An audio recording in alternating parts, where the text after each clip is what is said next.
Alright guys, welcome back to the rehabilitation portion of the knee joint. So we'll start with the basics that we always start with. General body conditioning is going to be very important. Remember, when we're dealing with lower body injuries, we sometimes need to get creative on how to keep them conditioning and in shape. So we could definitely, with a knee injury, we could still have someone doing upper body exercises as long as it doesn't involve weight bearing on that injured knee. And then just depending on where they are in a rehab phase, what their limitations are, maybe you could do some weight bearing upper body exercises. But you for sure could still do, seated or lying down exercises for the upper body. For conditioning, we can get a hand cycle ergometer where they're pedaling with their hands. Depending where they are in rehab, they could get on a bicycle, they could get in a pool. So remember, just get creative, but we want to make sure that we are doing general body conditioning. The other thing to think about is where they're at in their weight bearing phases. So are we using crutches? Have we instructed them how to use those crutches? Can they progress to, they're using their crutches, but they're also walking with one leg a little bit, where they're walking, but they're using the crutches to take the weight off of the knee. So those are just things to think about as part of your rehab progression, is progressing to weight bearing, progressing to using that knee more, and still getting general body conditioning. Okay. We can do knee joint mobilizations. They're used specifically with the knee to try to prevent arthroplasty. That's where you get a bunch of fibrous growth where it basically adheres and locks the knee into position. And that's usually happens during that scar tissue formation phase. So during that second phase of rehab, when we're laying down all that scar tissue, we can get some of this where it just totally adheres and locks the knee joint in place.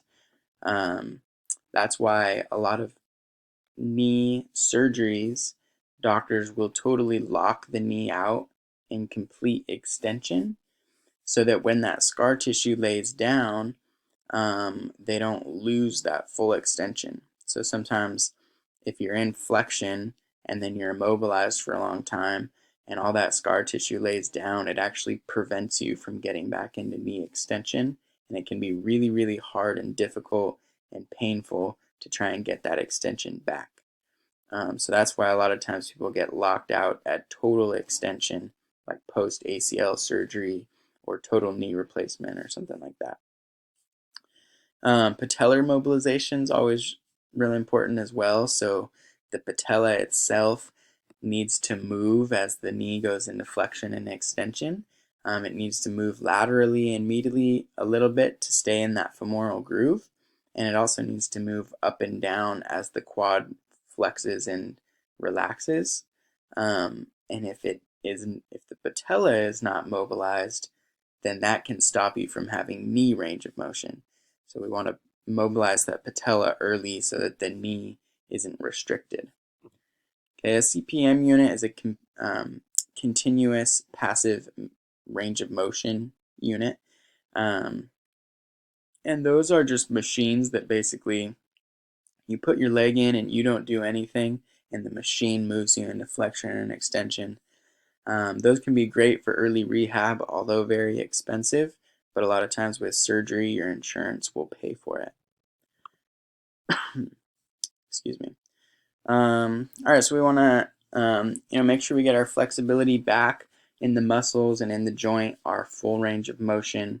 And just like with any rehab program, we want to be full range of motion, but pain-free. Uncomfortable is okay. Once we can get that full range of motion, we progress into our strengthening exercises. Isometrics are helpful before we have that range of motion.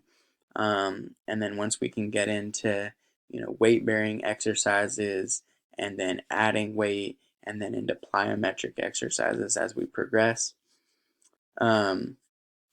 I've talked about this before, but it's especially important with the knee to incorporate eccentric muscle exercises. So, slowly lowering your body down to the ground will help eccentrically load the quadriceps and the hamstrings. And those are huge in knee range of motion and knee rehab. We want to think about whether this athlete is open or closed kinetic chain dominant. Normally, we're going for closed kinetic chain exercises, stuff where they're on their feet, weight shifts, squats, mini squats, lunges, stuff like that.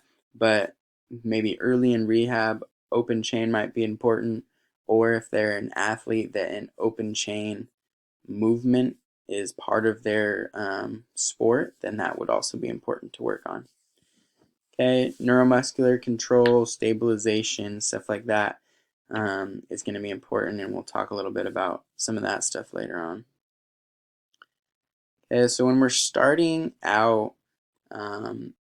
early rehab of the knee, there's two things that we kind of focus on, and I want you guys to know these two really well. The first one is getting our full range of motion back, and something that we use for that is heel slides. Okay, we use heel slides to get full range of motion, specifically full flexion of the knee. Okay, and then another one we use is quad sets. And quad sets has two important things. One, it allows you to get full extension back of the knee, but two, it also helps get your quadriceps firing again, specifically your vastus medialis quad muscle. And that's really important because post-surgery, a lot of times either from the nerve block that they use or from swelling, your vastus medialis kind of gets shut off and it stops working. And if we don't get that back really early, you potentially could lose the use of that muscle, and then that's going to relay into all kinds of problems down the road. Not having full extension, if the vastus medialis and the vastus lateralis aren't both firing equally, then the patella won't stay in the femoral groove. So it's really important to get that vastus medialis contracting, which quad sets are going to be a great exercise for doing that. And that's also going to get you that full extension. Okay, so I have two videos just wanted to look at. On a salt install. I'm a physical therapist at Mid-Columbia Medical Center, and I'm here today to show you the heel slide exercise. A video. Sorry, I don't know if you guys could actually hear the sound or not, but so this lady is going to show us how to do a heel slide. I like to do it where you just grab a towel and wrap it around the person's foot, and then they can pull their knee up towards their body themselves. So with a towel, that would be a passive range of motion. When he's doing it himself, that would be an active range of motion. The other option is to have the clinician come in and do it themselves, going through that passive range of motion. But this is an early post-surgery great exercise for knee range of motion. Use a towel to passively do it or have the clinician do it. And then as you progress, they can start to do it themselves. Okay. This exercise is the quad set. Take a roller. And you're going to roll up a towel or something, maybe a small pillow, and put it underneath the knee. Okay, you're going to try and press the knee down as you contract all the quad muscles. And you can see there she relaxes. Now she's contracting again, pushing the knee down. I like to tell them to pull the toes up towards you to help get more quad activation, and try to get that heel off the ground if you can right there. So that's a quad set. To make this more difficult and progress it, you could increase this towel that's under here, or you could get a foam roll and put the foam roll underneath the knee. And eventually you can move them to where they're sitting off the edge of a table, so the back of the table is on the back of the knee right there, and the lower leg is just hanging, and then they're extending all the way up. So this is a quad set. If you had a foam roll in there, you would call it a short arc quad set, and if you're hanging off the edge of a table, you would call it a long arc quad set. But they're all just different um, variables that you can use to progress a quadricep set. And again, that's going to help strengthen the quads, specifically that vastus medialis, and it's going to help you get full extension back nice and early. So those are two early range of motion and strengthening exercises, and they're really good for post-surgery. And go back over to our slideshow here. Here's some other knee exercises. This is a step up. So this is the injured leg. She's stepping up onto the step and then fully extending the knee as she drives the opposite leg up. Okay, so this is working this right quad over here. Picture B, she's doing a single leg squat. I'd rather see you squat back onto a box or a chair or something. But this works well as well, and you can add a dumbbell in there for some weight. Here she's doing some lunges, another great quadricep exercise. Really helps work on getting knee flexion and then full extension when you come back up and drive that knee up. Okay, and then you can use resistive tubing to do abduction, or if she flipped around, she could do adduction. These are similar to the thigh exercises, but those muscles surround the knee joint, so it's good to strengthen those thigh muscles in order to support that knee joint. Okay, so that's your range of motion, and then some of your strengthening. Something to think about as you start to do their functional progression, once they're doing a lot of the strengthening exercises, is, are you going to brace them? A lot of times the doctor is going to make this decision. I would rather not brace someone until they're actually in play. I think all rehabilitation should be done without a brace, because if you can't do functional exercises without a brace, then how can I clear you to go back to play without a brace, right? So if you can't do that in a rehab setting without a brace, then I don't think that you are strong enough to participate in a game, right? The brace isn't going to do everything for you. So I would rather do all rehab without the brace, and then if they want the brace during play for extra support, then that's fantastic. And then another thing is they might just be wearing a protective brace post-surgery that they'll get off or be able to wean themselves off of using it as much. So